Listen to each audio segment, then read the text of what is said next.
Okay then, this is one of the X ends for the Tantillus. Printing at ABS, you might notice that it's been vapor smoothed because I like shiny things, and it's got the 10mm self-aligning bronze bushings already inserted into it, which is kind of the point about why I'm making this video, because I don't think I'm going to have time to be able to do any extensive documentation of how I've built this thing in a written form, because I never got time to do anything at the moment, apart from building this thing, of course. Look, oh. Wow, a frame. Anyway, so as the name suggests, these self-aligning brass bushings are indeed self-aligning. Now, if you've not come across these before, this is kind of why I'm doing this video, because there's a little trick to getting these things to line up and move smoothly along a linear rail. So, down here I've got a piece of 10mm linear shaft. It's a chromed, I think induction hardened piece of steel. It is extremely hard, so hard that I have yet to be able to put a drill through it. I've tried cobalt drills and I've tried normal HSS drills with lubricant at every kind of speed you can think of on a drill press, with only very limited success. I've got one knocking around here somewhere that's got, oh here we go, on the ends, so you can just about see the kind of damage I've been able to make to these things. If I could get the damn camera to focus, there we go. So I don't think that was a very good focus, but needless to say, I've yet to put a good hole in these things. So I've got some tungsten carbide drill bits on order, which should hopefully resolve that problem. But in the meantime, it's not stopping me from making stuff. Anyway, so self-aligning bronze bushings. Now there's a trick to getting these things to align nicely, and that involves a drill. So this is my trusty old 18-volt Panasonic hand drill, which is on its very last legs. The batteries are dying on it. I'll be buying another one soon. Anyway, sorry, I deviate somewhat from the point about this. So the trick is to basically to put your assembled X end or Y end for that matter onto the linear rail. So I'm going to have to do that now somehow while holding the camera.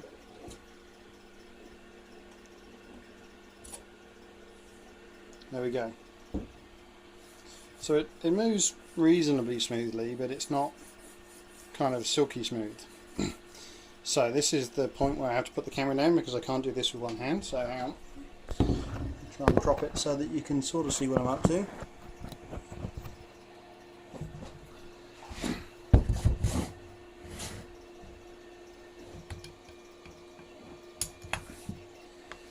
So because this shaft is so hard, I don't really have to have too much worry about putting it in the chuck of this drill, because there is just no chance that it's going to do any damage to it at all.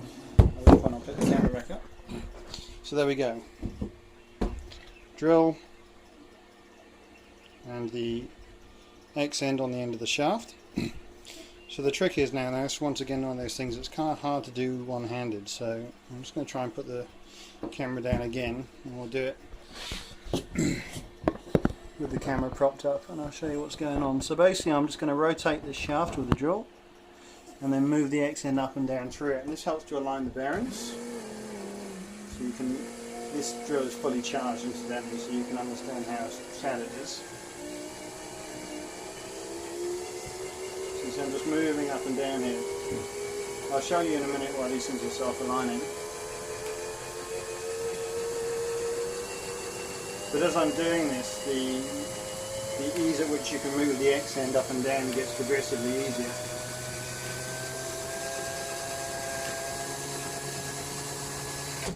Okay, so now, hey, look at that, pretty smooth.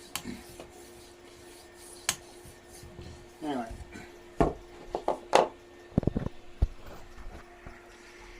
so that's it. So good trick, eh? I'll show you what it looks like with one of these bearings. So okay, so here's a couple of couple of duds.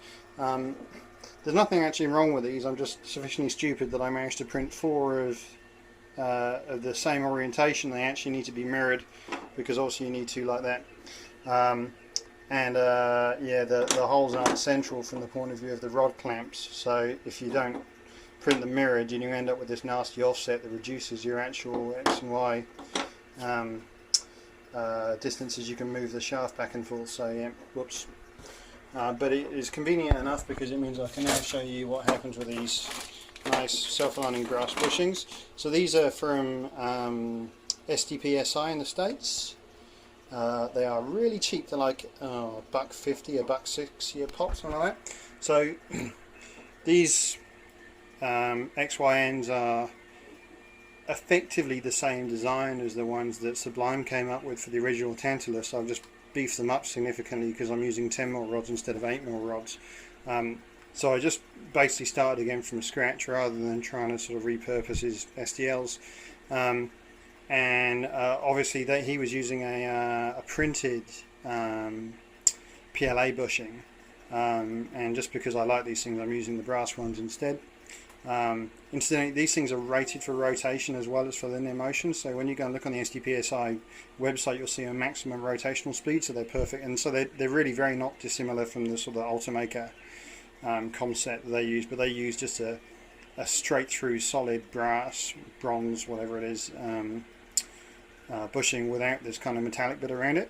So as I said, these things are self-aligning, so I'm just going to push this in a little bit. Now, the way that I've sort of designed these means that you do actually need to put a fair bit of pressure on them to push them in.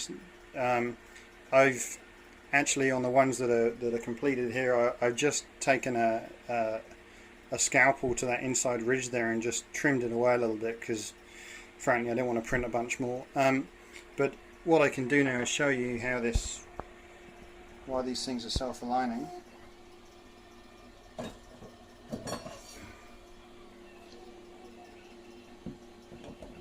Trying to do this one-handed probably isn't a sensible thing.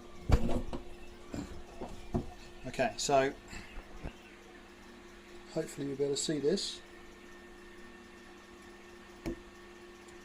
Stick. Hang on. Okay, that's on there good. I should hopefully get it off. No, this is failing. Okay, scratch that. I'll do another video showing how those things work. Okay, I'll post some more stuff later.